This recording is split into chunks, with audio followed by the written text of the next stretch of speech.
I remember George Orwell said, if liberty means anything at all, it means the right to tell people what they do not want to hear. We need to have the freedom to say things that might be difficult.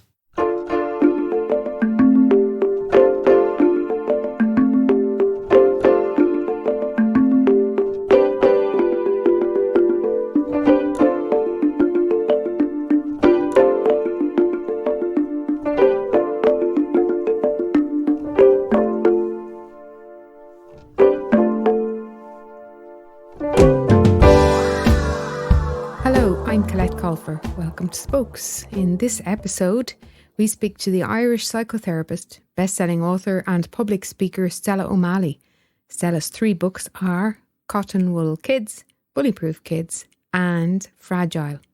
In more recent years, Stella has explored and discussed the topic of transgenderism, and in 2018 she presented the Channel 4 programme Trans Kids, It's Time to Talk.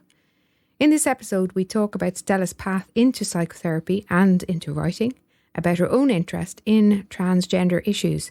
We also touch on the research, or lack of research, on trans children and the medicalisation of children. We also discuss detransitioning, approaches taken by professionals, what's happening in relation to trans issues in Ireland, and also Stella gives some advice for parents.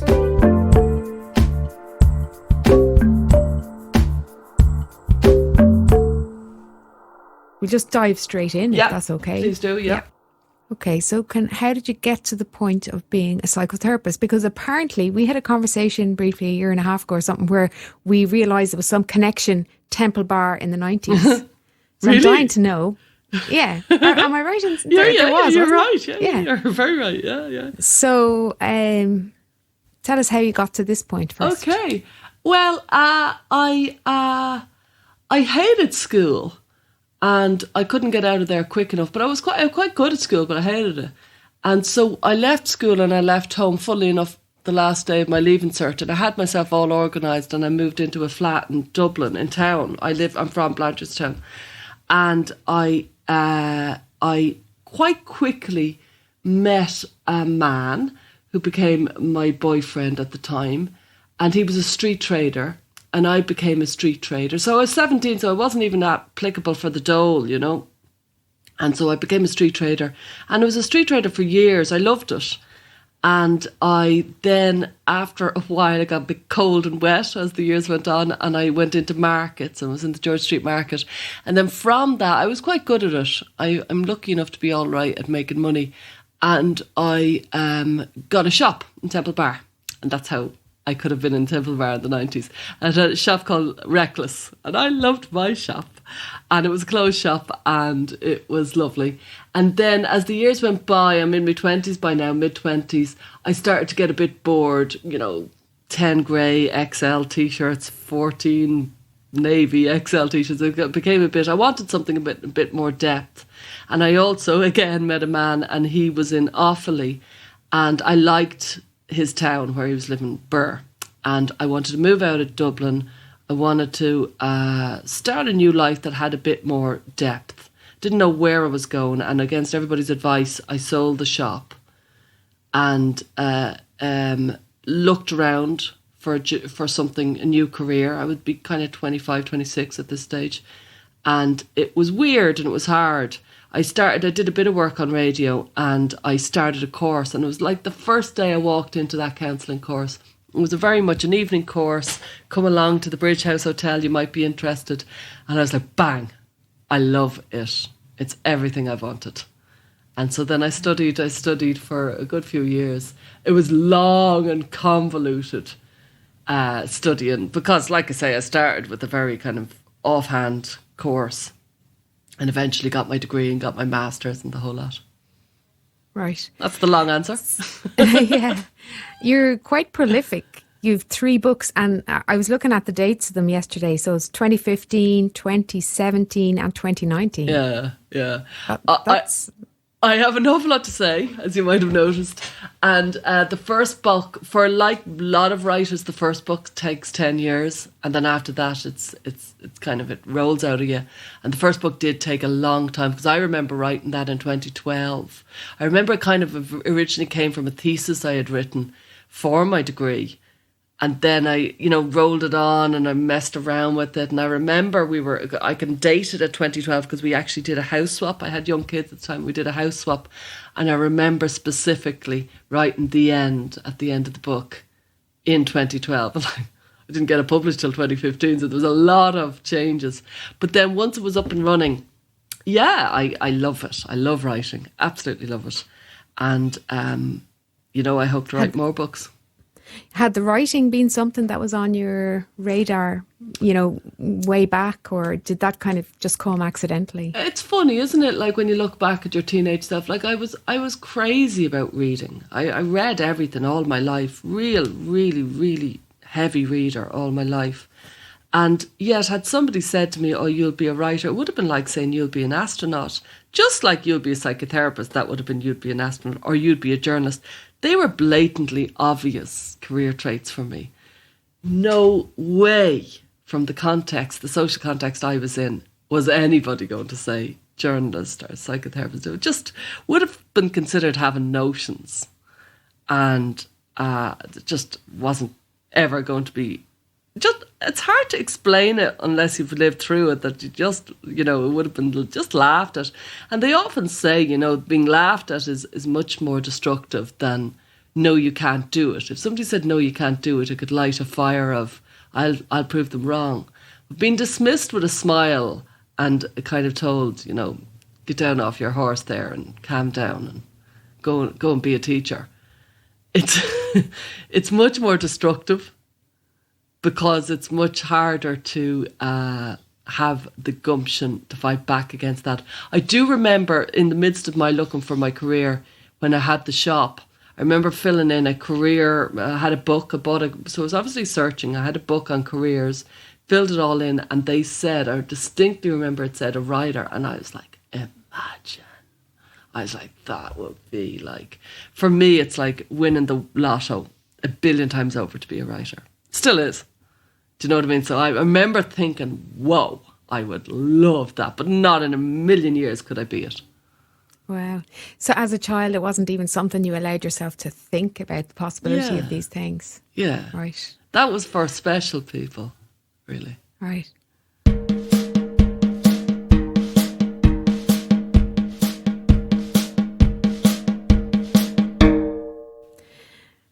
One of the reasons I wanted to get you on to chat was to talk about gender. And let's start again on that topic with asking, how did you get into, because I've read some of your articles, I've listened to some of your talks on the radio, and you were a guest in Waterford too to speak about this stuff. But so how did you yourself get involved in the topic of gender? It's so interesting when you look back, and now I'm old enough now to start looking back at the arc of my life. When I was a kid, as far back as I can go, before my memory as such, I'd say around 3, I had a very intense experience. And I wanted to be a boy, but I was really extreme about it. I wasn't quite, just a tomboy. It was a lot more than that. You know what I mean? And there were tomboys in my life. My best friend was a tomboy, but I always felt I was much more. And most people accepted I was way beyond tomboy. It was like I really was a boy. That was the kind of vibe of the whole thing. It's hard to explain because it seems so surreal now I'm talking about it. But anyway, so I was born in 1974. So from around about the age of 3 to around about the age of 10, I'm very unsure about the ages here.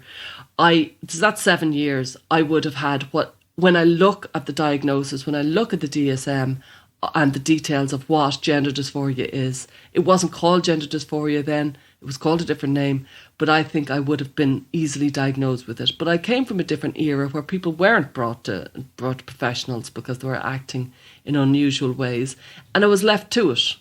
And there certainly wasn't the concept of using puberty blockers for children like me back then, and puberty was very, very, very, very difficult for me. It was a train wreck. It was really hard, but I wasn't offered anything like puberty blockers. And as a direct result of puberty, by the time I came out of puberty, I had become, in my way, comfortable with who I was. Probably if I was given a choice, I'd have been a man. But nah, I'm a woman, I'll live with it. There was a lot of things, frankly, I would change about my life. And I'd say, yeah, if I was given the choice, I wouldn't be this and I wouldn't be that. And I wouldn't have had that experience and I wouldn't have that. But you learn to live with it.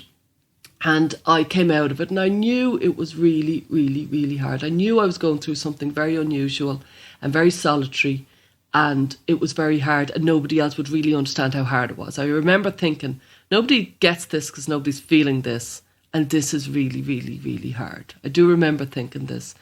And so then my life went on and, you know, I lived my life and, like I say, became a trader and shop and all that. And didn't really revert. Like, once gender dysphoria left me, it never came back. And I'm certainly very happy being a woman now, and I'm a mother, and I love being a mother. And funnily enough, when I was 25, I was diagnosed with endometriosis, and I was told it would be hard to have children. And funnily enough, at the time, didn't give a damn. Just thought, funny. I kind of frankly found it kind of easy, because I thought, oh great, I won't get pregnant. Because pregnancy, like a lot of women, was my biggest fear in life at the time. Within 7 years, I was having babies and I was an earth mother and breastfeeding and all of it. So it's amazing how you can change. You know, I didn't care about being told I could be infertile at 25. Was all about it in my 30s. Anyway, I did keep an eye, I would imagine, more than other people, on trans issues in the media, because I'd had such a strange experience as a kid. So whenever anything about trans came up, I did tend to read those articles, probably with more penetration and interest than most people, because I was always aware, you know, that was really a road that I definitely had what these people seem to have had. You know what I mean? I did identify with that, but no more than that. And then as the years rolled by, I noticed that trans politics were becoming very different and very unusual and very intense. And I was following this debate, and I remember saying to my husband and my sister, I'm going to jump in on this. I have something to say about this, because I had my experience and nobody seems to be mentioning that type of scenario in the latest trans politics. And they just look at me going, really? You know, like, really? And then I read about, and this was kind of stirring in me. Now, I was already in the mainstream by then, because I was, you know, this was about 2017, so I was just about to release, I remember now, I was just about to release Bullyproof Kids, but I was well established with Cottonmouth Kids. And I decided, I read an article about Cyril Doty, who is a person in Canada, and the story behind this is that the parent was non-binary and gave birth to a child and fought the Canadian courts for the right to raise the child as X or else U, which is unknown or unassumed or unassigned. And I thought that was an awful lot of politics to lay upon a newborn baby's head, that they had been born in a way that was, they were perfectly healthy. They didn't have any, you know, DSD conditions or intersex conditions. There was no doubt about the biological sex of this child, and yet the parent was so committed to trans politics, fought the Canadian law and won for the right for the child to be you in their birth certificate. And when I read that, I said, that's it. I have something to say about this debate and I'm going to join. And so I wrote an article for the Sunday Independent about my own experiences, about my childhood, and about I had grown out of it and I'm very happy being a woman, and what about people like me, and where are they in the trans narrative these days? Because according to ideology, you are something, it's innate, there's a soul, there's a blue soul or a pink soul or a non-binary soul within people, and it's stayed and it's fixed and it never changes. And I'm like, yeah, well, it changed for me, so it must change for other people, because I'm not that unusual, if you follow me. And so when I wrote the article, I was contacted by Channel 4, who asked would I be interested in contributing to a film. Long story short, I ended up presenting that film. And that's how I got very, very involved in it, because I was shocked when we made the film just how intense the politics are in this world. So when you wrote that article for the Sunday Independent, first of all, was it difficult to get that article published? Or was it easy? Did you have any idea of what the response might be? I knew enough about, it was 2017, summer of 2017, I knew enough about trans politics to know that they were very controversial and very intense, and that, the pushback or any sort of other narrative would be considered on some level unwoke or inappropriate. I knew I was pushing back against the narrative, and the Sunday Independent knew it, and we certainly looked over it intensely, and there was a lot of pushback from the Sunday Independent, much more than my other articles I'd written for them, making sure that every single fact I wrote was a fact that was verified and verifiable. And it was. And I was very pleased that they were all over it. I remember saying to my husband, I'm glad they're all over this. I want it to be perfect.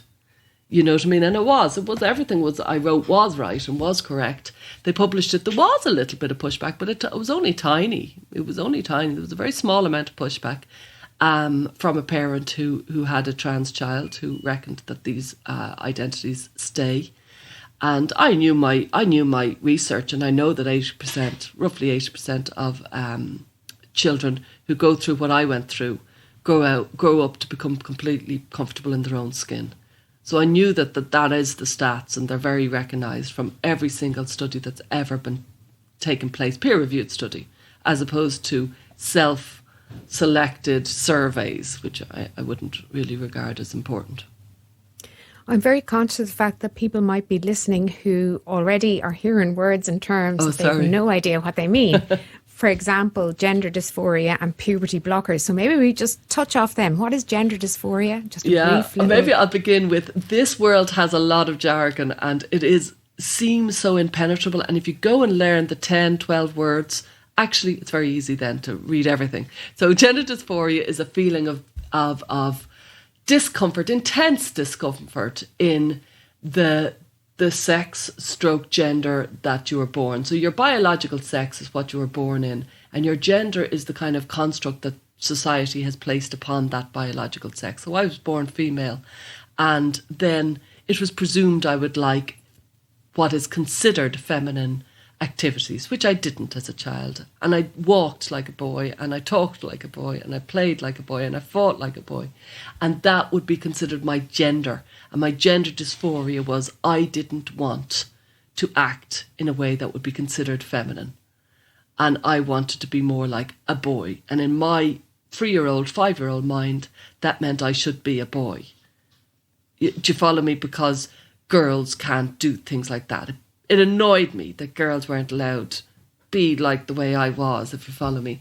Now, some people would argue that we should abolish this gender construct and we should just live freely, and boys should be able to wave their fairy wand around and sprinkle glitter on us. And I do agree that seems to be the freest way. I also think that this didn't come from nowhere, and we have to respect the thousands of years that shaped us. And I wonder why it is that wherever I go for a walk, my little boy picks up a stick. He's the gentlest kid in the world.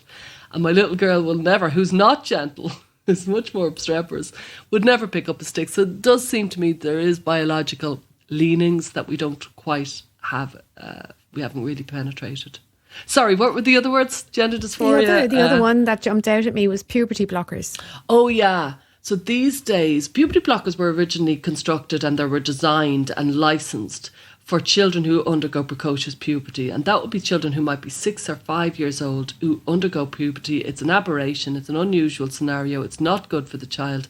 And so they give them puberty blockers, and it blocks puberty.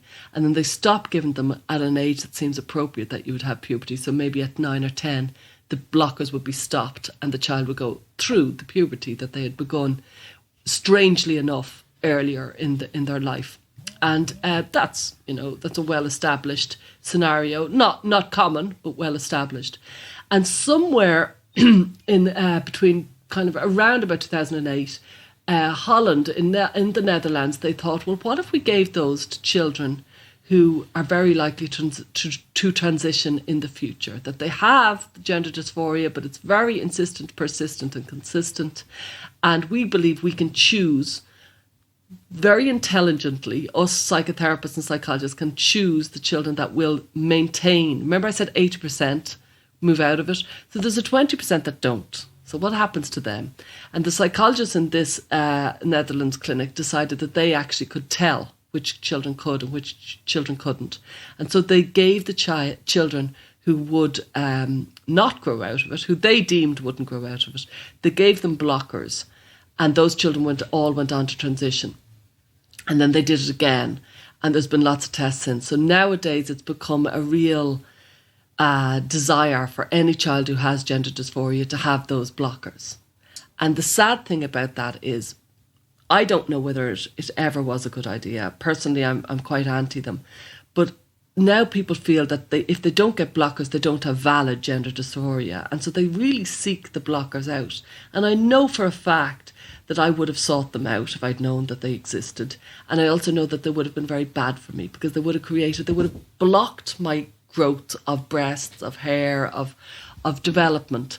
And that would have made a real disjointed, disturbed relationship with my body even worse, because it would have stopped my puberty, and I wouldn't have developed my puberty along with my peers and along with myself and my own brain. And so I just think it's a minefield, and they were not licensed, and they are not licensed to give to children with gender dysphoria. They're just being applied to children with gender dysphoria. But can these be reversed? So does it matter if children take them, can they just decide 5 years later, actually, don't know if that was a good idea? And are there long-term medical impacts from them, or is it just, it's no problem? Up until recently, the NHS and the HSE and TENI and Mermaids and everybody told all the parents and children involved that they were reversible. Fully reversible was the phrase they used. And the other phrase they used was, it's just like a pause button. And I've spoken to parents and they so welcomed the idea of a pause button. And so would the children have. Like, you're going through puberty, it's a mess. It's just a really difficult time to go through, especially if you're disturbed anyway. And people welcomed the idea of a pause button that was fully reversible. Now research has come to light that there's no evidence to suggest that they're fully reversible. Wow. Yeah. So there's long-term permanent consequences for and we children don't then yet know them, because this is, like I say, we started in 2000, maybe 2006, maybe 2008 in Holland with these. Every other kid before that would have been only precocious puberty. So we're quite early into this, if you follow me. What are we, 12 years from the first time? I'm not sure about whether it's 2006, 2008, somewhere around then, when the first child would have taken puberty blockers. And so what's that, 12 years ago? And all those children transitioned. So we don't know about the children that haven't transitioned. The children that say, okay, well, I'll revert. I'll reverse. And I'll go into puberty now, 5 years later. We don't know what's become of them. We don't know what's going to happen there. The really sad and really intensely inappropriate part of trans politics and trans treatment and medical treatment in the gender dysphoric world is that there's a huge amount of people who are lost to follow-up. And that means there's all these studies and a significant section are lost to follow-up. We don't know what happened to them. And those people are the kind of canaries in the coal mine, because we want to know, well, what did happen to you? How did that impact you? And the studies and the clinics are not following up. They're not finding them up. Why is that? Why are they not following up? Or do you know? I'm not sure I know. I would say at the start, it just studies, people are lost, people move, people change addresses. This does happen. And I would say now that it's become such an intense issue, because an awful lot of detransitioners are now coming out. That's people, detransitioners are people who transitioned. For example, Keira Bell would be a very good example of my worry, as opposed to there's very happy, and I know a lot of people who are very happy they transitioned, but there's also unhappy. And because I'm a psychotherapist, I naturally gravitate towards the unhappy and try to seek and see if we can make this better. And so Keira Bell would have been a teenager much later than me, 20, 30 years later. And so she was offered the option of puberty blockers and she took them. And she then went on to transition. She's 23 now. She's had a mastectomy and she's got a man's voice. And she's beautiful, by the way, but she is definitely transitioned and then she detransitioned. And so now she is taking a court case against the Tavistock, saying that, you gave me puberty blockers when I really didn't understand the impact. And so I don't know if I've left your question, but this would be my main issue, is that I'm in touch with an awful lot of detransitioners. I work with detransitioners, and I'm also friendly with a lot of detransitioners. And none of them that I know of have gone back to the clinics that medicated them. It feels like going back to a dreadfully traumatic place that gave me traumatic treatment. And they just can't face it. They've often talked about going back. They often build themselves up to go back, to say, well, I detransitioned, this didn't work. And they just can't seem to bring themselves to go back. It's tragic, but it's really noticeable that they don't go back. And so they are the lost to follow-up. And so I'm very concerned that the lost to follow-up in these studies, and that's all they're termed as, are actually detransitioners, or certainly people who are distressed about their medical treatment. I suppose the fact that it's also recent, I mean, things are changing so rapidly in the context of gender. Even gender itself, that word, I think, was used for the first time in the way we understand it today in the 1950s. But you mentioned there that you're in touch with a lot of detransitioners. Is that in Ireland, and what is the situation in Ireland? It's funny, since I've got into this world, I'm much more connected with people in the UK than I am in Ireland. Most of my clients are in the UK. Because my film was released in Channel 4 in the UK, and I'm well known in the UK. So no, there's a few people, and I don't want to give it away because it's a very small world. So I am in touch with a few people in Ireland, but it's not many, and I don't particularly like talking about Irish because of confidentiality. And it's a village, Ireland. It's so small. So if I start to tell you a story about Ireland, everybody in the world, in the trans world, would know who I was talking about. So I tend not to. Right. But do you have, or can we talk about what is happening in Ireland? I mean, personally, I know many teenagers and young people who all seem to have a friend or friends who are trans, either who have undergone a medical transition or who are socially transitioning. So it seems very much it is a hot topic in Ireland at the moment. Yeah, I agree. And I have a lot of people contacting me around that issue. Yeah, it is. I often think that Ireland is kind of like England in 2015, 2016, that the social contagion is happening now. And Lisa Littman has written a paper for Brown University about how there's a phenomenon, and it's not a diagnosis, but it's more a descriptor of a phenomenon, where children are meeting other children, and they kind of, it's a social contagion that happens between them. One charismatic person in the group decides they're trans, and then another person does, and then another person does. It's certainly quite noticeable. Lisa Littman called it rapid onset gender dysphoria, as in these children would never have shown any discomfort with their sex or with their gender in previous years, and then suddenly at 15 became very intense, often on the internet, and decided that they were actually born in the wrong body. And that's the phrase that often gets used. And it's a phrase I dislike, because I don't think anybody can be born in the wrong body, or else we're all born in the wrong body. I was certainly born in the wrong body. And I think that it's a very good descriptor of a phrase, of a feeling, but it's not a diagnosis. You can't be born in the wrong body. You're born in your body.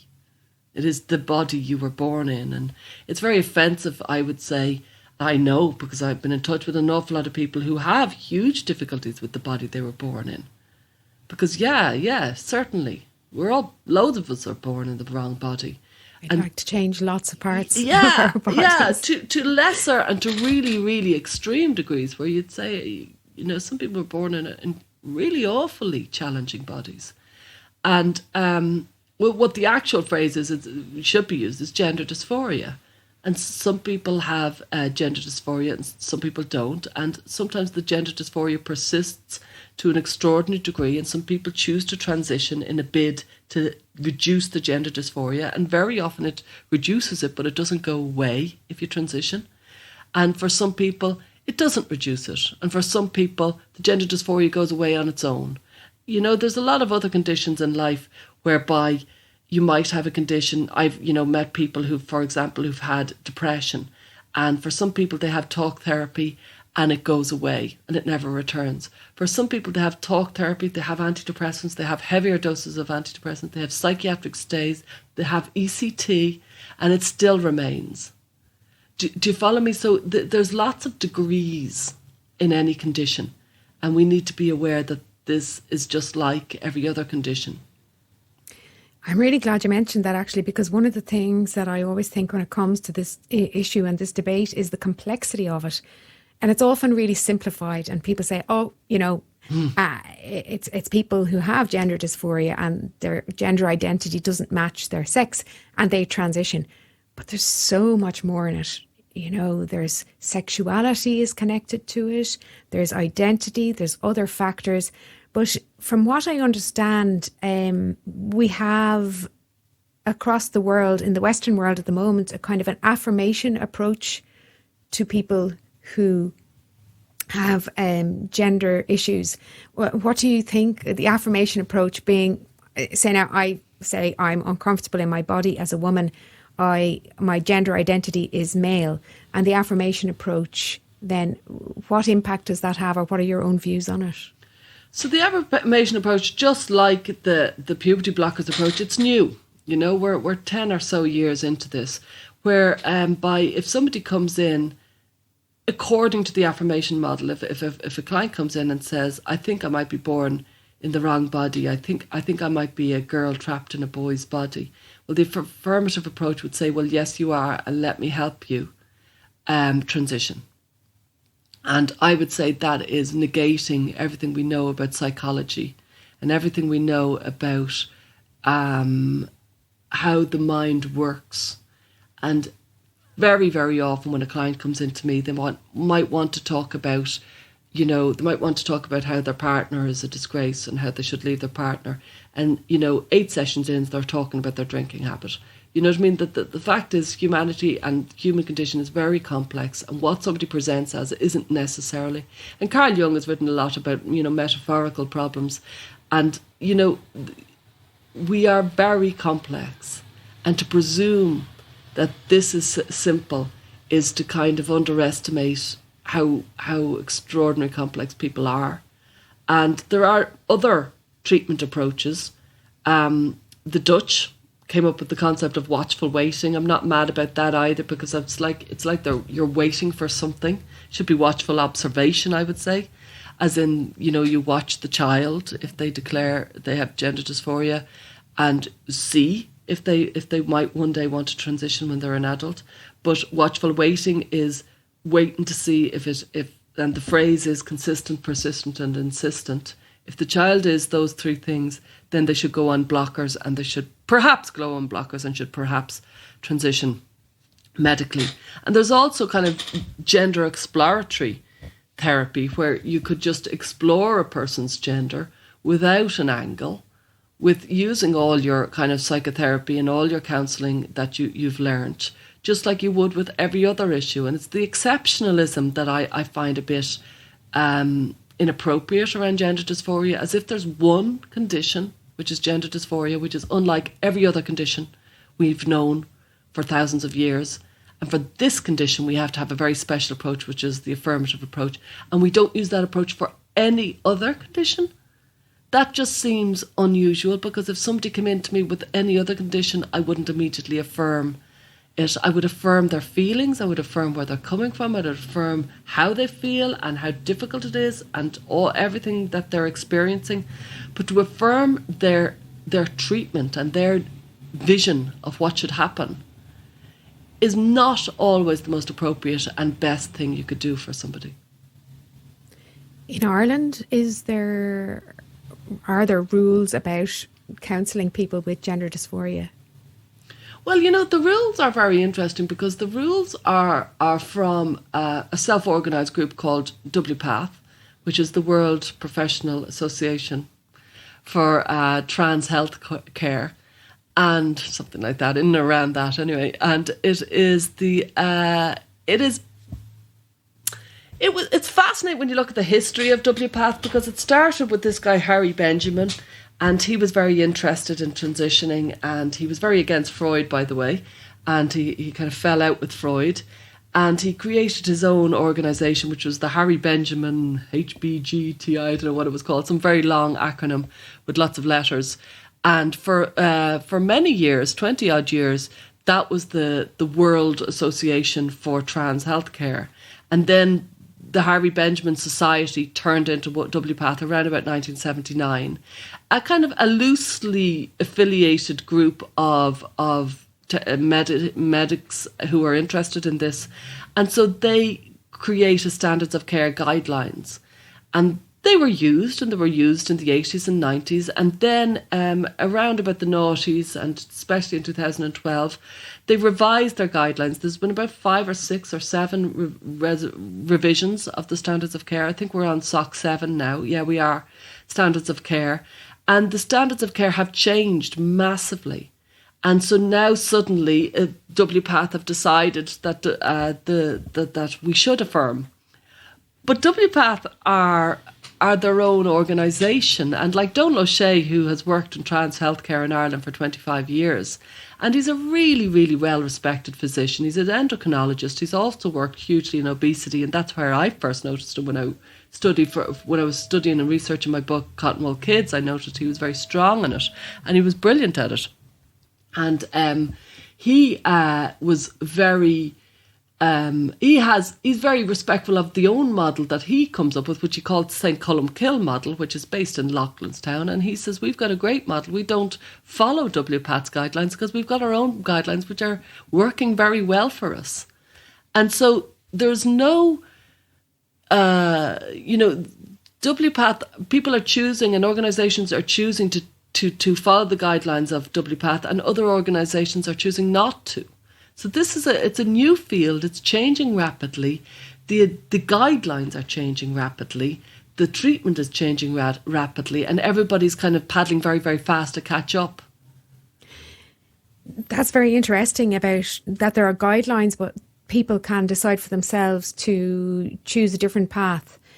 I think when it comes to Ireland in recent years, what's happened in the UK, am I right in saying that the balance of male to female transitioning is undergoing a rapid change? Yeah. That it used to be predominantly males transitioning. By far and away, it was fascinating. It was always way, way, way more males transitioning than women. You just didn't hear about women. And then it's flipped. It's completely flipped now. It's much more girls transitioning than males. And nobody knows why this is. Nobody's figured that out.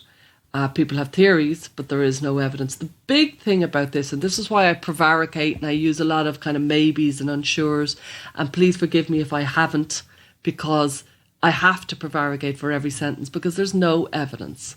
The evidence base is really, really, really flimsy. There's very little studies. Some of the studies have, 20, 30 people in the studies, very small studies. Also, a huge amount of studies are being relied upon, and they're very short-term studies.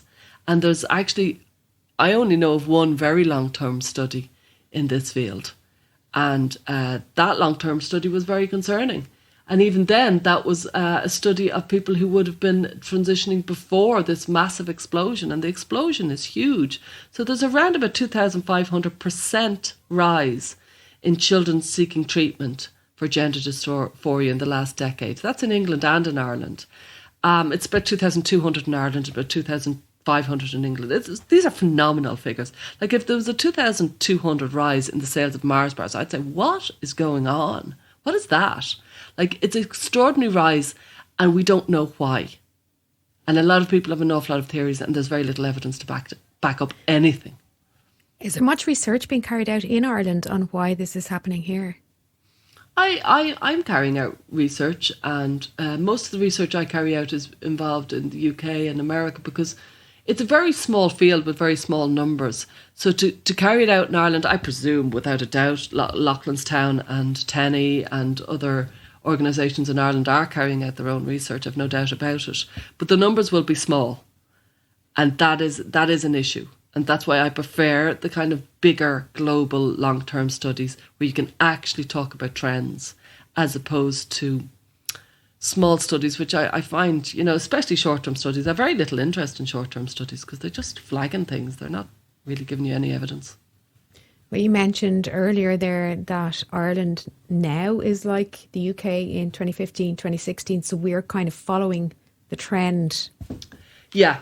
And it's very interesting because in Ireland, children in Ireland are treated by NHS physicians. So the NHS come over every month, and they, from the Tavistock. The Tavistock is the largest gender clinic in England, and it's based in London.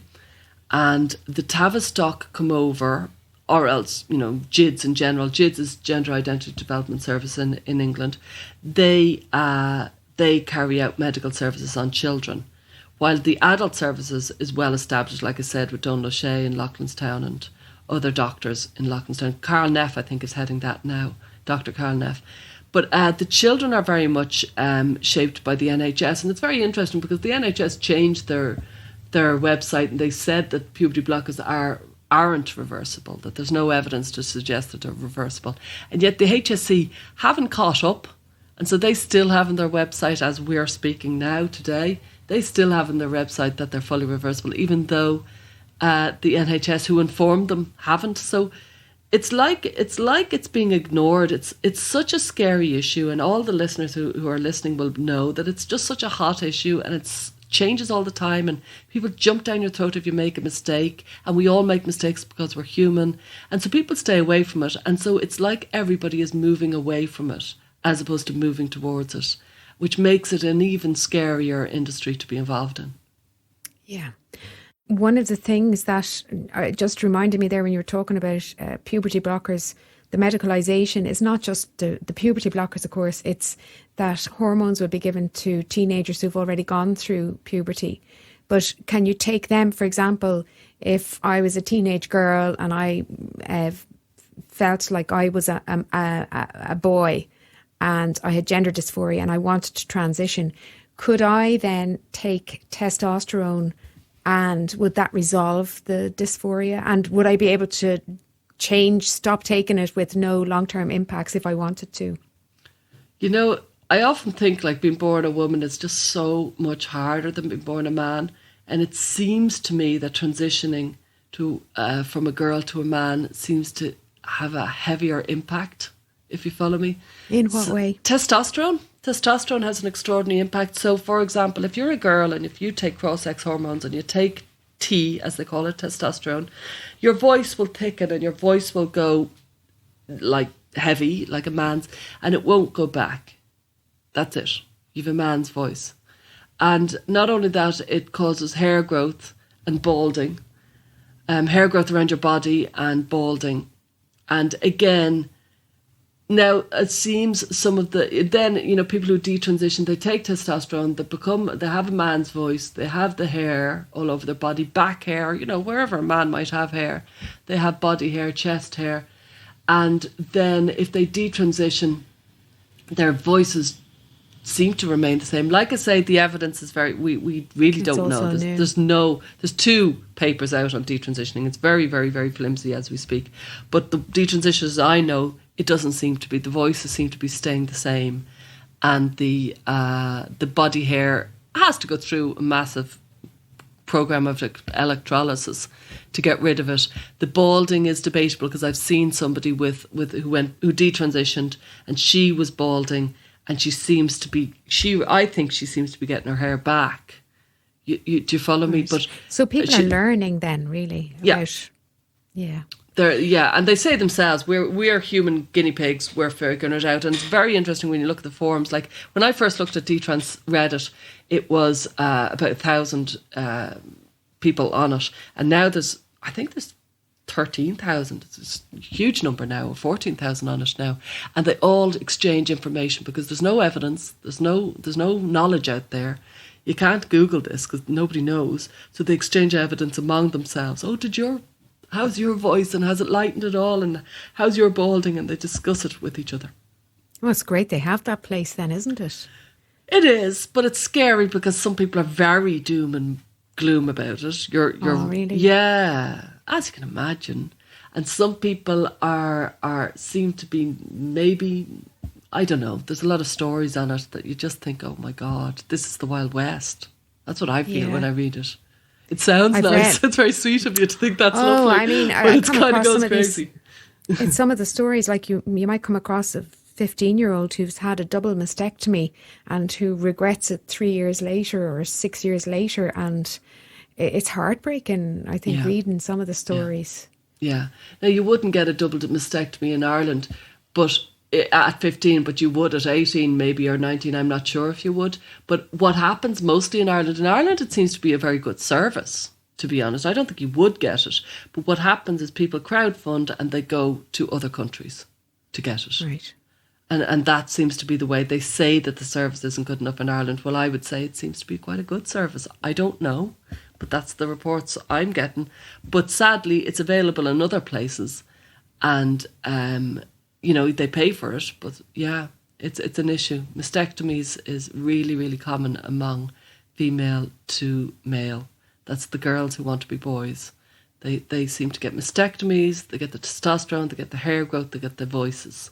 They're the really common kind of tick list.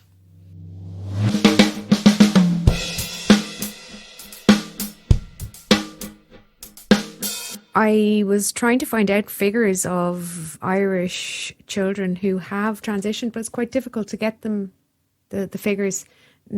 A number, was it April 2019, 100 Irish children were sent to Gender Identity Development Services. That's the UK service, I think. So Yeah. that's not an insignificant number. Yeah, I thought the figures were something like 25 10 years ago and 250 now, but I might be wrong. See, what you said there, like all of these, you have to penetrate them. They went to England. That doesn't mean that my figures could also be right, because they might have presented at the treatment centre. Okay, so we really have no way of knowing. Yeah. Well, unless we became, researchers. And there are researchers out there who are collecting this sorts of information. But yeah, the rise, I'm sure of, that was reported on the RTE News, 2,200% rise. And they're small figures. They're going from double digits to triple digits. Do you know what I mean? Something along the lines of 25 to 250. They're small numbers right now, but we are in the middle of what seems to be anecdotally an explosion.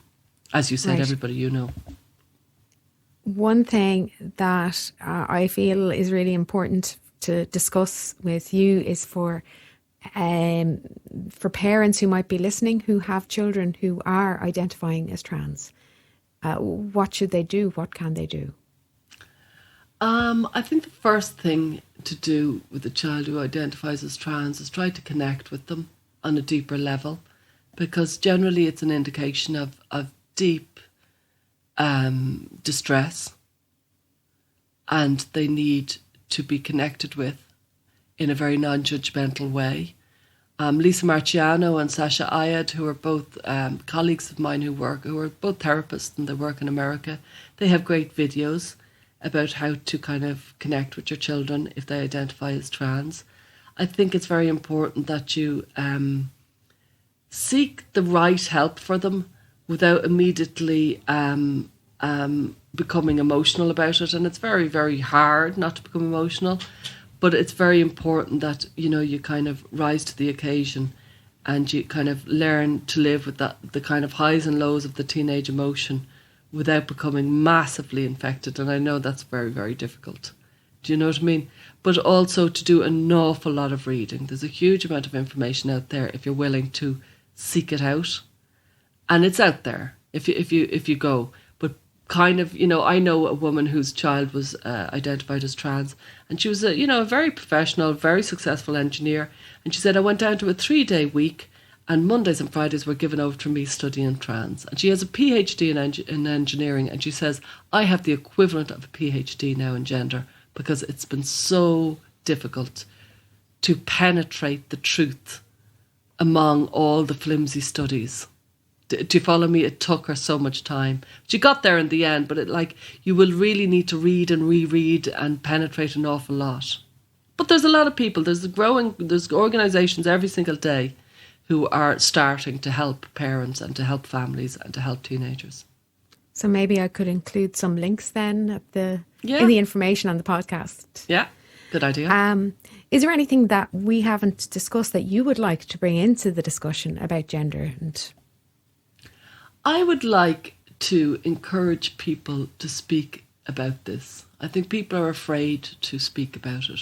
And they say, I fear for my jobs, and they say, I fear for speaking up. I can't speak up. And it means people like me are left much more isolated as a result. And I appreciate the fear. I've experienced it in lots of different levels in the last few years. But I do think that, not to speak at this stage feels very isolating. And I think in Ireland in particular, it just seems like everybody's just literally looking at it and going, what is going on? I don't dare join. And I'm like, that's acting as if there's one specific thing that none of us can understand, but everything else we can understand. And I don't buy that. I think we're allowed and we should be free to talk about everything. I think it's really, really important, Why are people afraid? I think there have been extremists, and they have been incredibly vociferous in their way of silencing people. They have tried to remove people from jobs, and people have been removed from jobs because they've spoken out about trans ideology. If you look at, and I'm talking about trans ideology as opposed to trans. Trans, I'm all for. Trans ideology, I have a lot of difficulties with. If you look at what happened to J.K. Rowling, and if you look at actually what she wrote, you will realise, wow, there's a massive disconnect here. She talked about women and women's rights and, why is there an explosion of young teenage girls? How is this impacting? Why aren't the detransitioners being given a voice? And for some reason, these words were so offensive to certain extremists, trans extremists, and she has been treated really, really badly. And that's why people are afraid, because they've seen things like that happen, and they've seen how dark and cynical it becomes. And that's why people are afraid. And yet, as a result, people like me and JK are more isolated. So that would be what I would encourage people to speak up. And of course, it could be damaging to our children, and that the more people who speak up, at least we can explore the issues. Yeah. We can discuss them and come up with what is the best option, which might be puberty blockers, which might be testosterone, which might be mastectomies, but equally might not be. And that we find out what age is the best for people to transition or to not transition, and that we can learn more. Yeah, I remember George Orwell said, if liberty means anything at all, it means the right to tell people what they do not want to hear. And we need to have the freedom to say things that might be difficult. We need to have the freedom to be able to say things that people don't want to hear. And if we're being silenced as a society, to me, that's why I've stayed in this issue, not because of any other reason. It's just when you're getting silenced, it's like, well, that dismantles our entire free society. It dismantles everything when people are being silenced. And in the film, and if anybody watches the film, put up the link for the film as well if you could. If anybody watches it, they'll see there's a section where these activists come in and they try to, well, they attempt to kind of destroy the equipment. And like, this was Channel 4 equipment. This is cameras and sound equipment. It was extraordinary what they wanted to do in a bid to stop a talk. And this was basically a group of middle-aged feminists who all would have been, banned the bomb in the 80s and who would have been very into climate change. And they wanted to discuss what happens if women's spaces, such as prisons and domestic refuges, if men are allowed to self-identify as women. That's all they wanted to discuss. And the level of aggression and violence that these middle-aged women were faced with was astonishing. It really was astonishing, and you'll see it in the film if you watch it. And that's when I realised you can't silence people. Just like the only way to get through and the only way to have a progressive society is to debate. And if that doesn't work, to have more debate. And if that doesn't work, to have more debate. Anybody who's Irish has gone through Northern Ireland, gone through the peace process, realises we have to talk to everybody, even the people you don't want to hear. Great. I would like to keep asking you questions. Can I just ask you one more? Yeah, yeah. Just, have you yourself felt that you've been silenced? Have people tried to silence you? Has it had an impact on your own career? Yeah. I have been silenced. And people have tried to silence me, and I have chosen not to say things when I wanted to, very, very often. And I have had scurrilous attacks on me. And I don't tend to talk about them very much because I think it gives these people energy.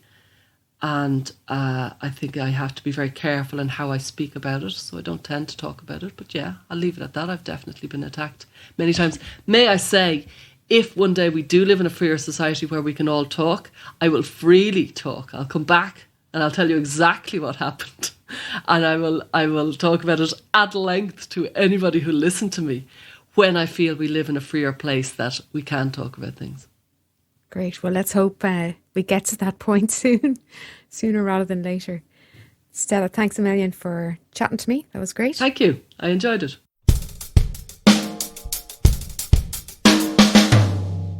That's it for this episode of Spokes. Thanks to our guest, Stella O'Malley. You can find links to material discussed in the episode and other websites recommended by Stella in the show notes. If you enjoyed this podcast, do check out our other episodes and don't forget to subscribe.